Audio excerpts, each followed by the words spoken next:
Good afternoon. I'm Sean Yao, and this is One News Now. The Commission on Audit has flagged deficiencies in the Health Department's use of some 67 billion pesos in pandemic funds. In its 2020 report, COA said that the DOH was non-compliant with pertinent laws, rules, and regulations with its use of COVID-19 funds. The COA added that the deficiencies contributed to the challenges encountered and missed opportunities by the DOH during the state of calamity or emergency. The Department of Agriculture wants higher budget in 2022 in order to support its major sectors. Shyla Francisco joins us live from Taguig for more details. Shyla, how much is the DA asking for? Sean, the DA is estimating to get around 72 billion pesos under the 2022 National Expenditure Program. This is just $1 billion higher than this year's war chest. The DA noted that the estimation does not include government-owned and controlled corporations attached to the agency.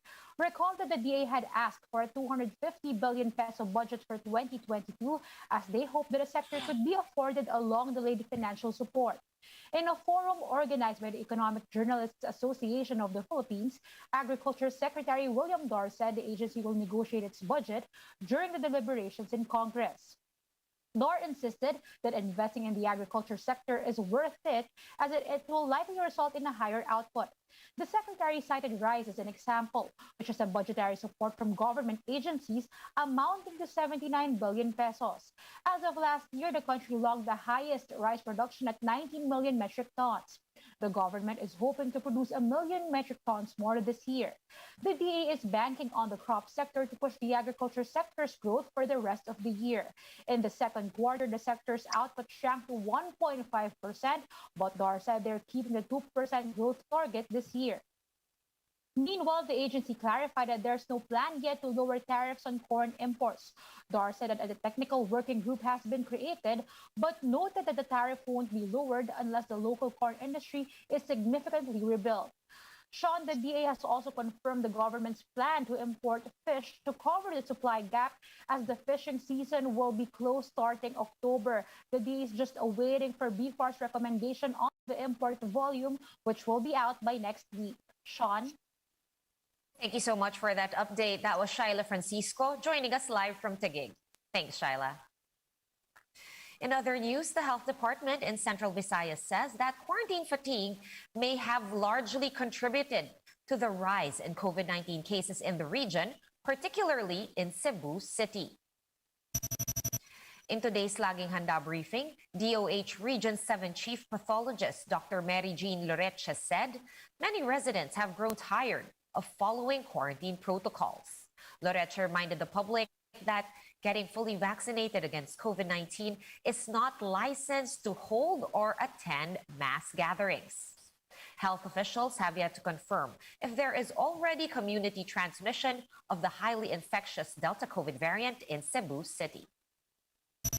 Considering na nga na 11 months tayo mahigit na naging MGCQ, ang mga tao kasi para bang nagkaroon na ng COVID fatigue and then very open ang ating mga borders. So nawala po masyado yung pagiging stricto nila sa kanilang mga sarili upang sundan yung ating tinatawag na mga public health standards. Yung aming lack of border controls talaga. Para bang bukas na bukas tayo kahit sino pwede lang namang pumasok. And the Yocto Research Group has reported a decrease in Metro Manila's COVID-19 reproduction number, but noted that it's still too early to determine if the trend will stick. The infection rate across the capital is down to 1.74 from 2 days ago's 1.80. This figure refers to the number of people that one COVID-19 infected person passes the virus on to.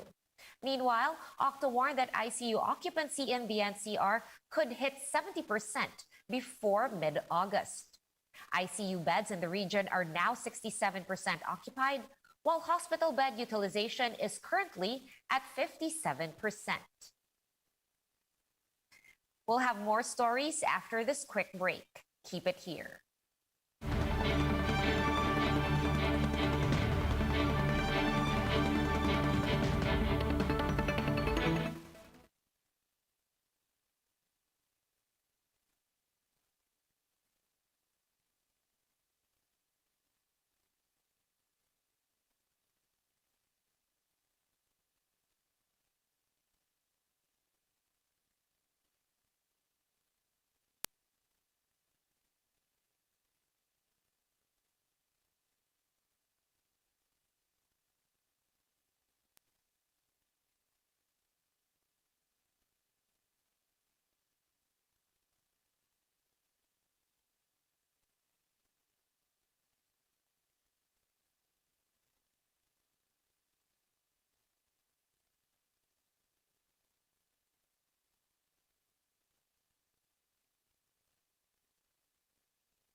You're still watching One News Now. I'm Sean Yao. Many residents in Metro Manila are finding ways to stay fit and healthy despite the ban on outdoor exercise during the ECQ period. Camille Samonte with that story. Some residents are still doing their exercises outside the subdivision in Quezon City. This is even after MMDA Chairman Ben-Hur Abalos announced yesterday that outdoor exercises are now prohibited during the two-week ECQ in Metro Manila. Huwag muna sanang lumabas ng bahay sa umaga dahil nga para mag-exercise, dahil nga number 1, tumataas ang kaso natin. Number 2, halos yung ating sabi nga sa ICU medyo critical na. One of the joggers, Eloisa, said she didn't know that the policy has already taken effect. Eloisa explained that she still prefers to work out outside due to limited space at home.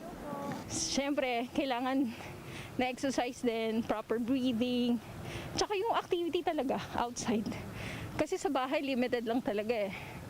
Hindi ka makatakbo. Adrian, on the other hand, said he will just comply for everyone's safety. Pero nung medyo lumuwag po, tinake na namin yung opportunity makapag-jogging na rin sa labas. Pero po ngayon, edi siguro po balik na lang uli kami sa home workout. According to a fitness coach, there are still exercises that you can do at home to stay fit and healthy. It is also advisable to join online workouts that are easy to follow. More on bodyweight workout lang siya, like push-up, plank, lunges, jumping jacks, squats. Tapos pwede rin sa mga bottled water, like kung wala silang dumbbell sa bahay, like side lateral raise, front raise, shoulder press. These bodyweight exercises can be done even without gym equipment. For example, ito pa yung bottled water. Pwede pong 1 liter. Lagyan nyo lang po ng tubig. Gawin po natin for shoulder, side lateral raises. This is 1. Okay. If you have a bigger space at home, jump rope exercises are good alternatives for cardio workout. Fitness experts also encourage the public to maintain your workout routine even on lockdown because this is one of the best ways to strengthen the immune system. Hindi lang naman COVID ang sakit sa buong mundo eh. So ngayon pag ikaw naging sedentary yung lifestyle mo, pwede kang mapabilang doon sa number 1 leading cause of death na mga binanggit ko. So paano mapiprevent yun? Through regular and proper exercise. For News 5, Camille Samonte, we are One News. All right, let's move on now and take a quick look at today's other top stories. The IATF has suspended the shortened 7-day quarantine period for arriving immunized individuals who are considered as close contacts.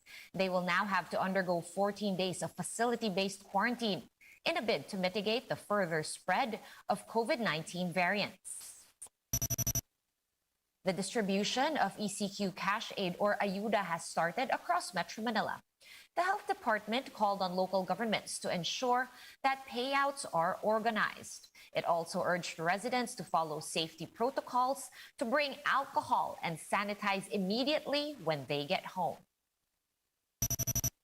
And Phoevokes has reported that the main crater of Taal volcano has resumed emitting steam-rich plume after 16 days of over the past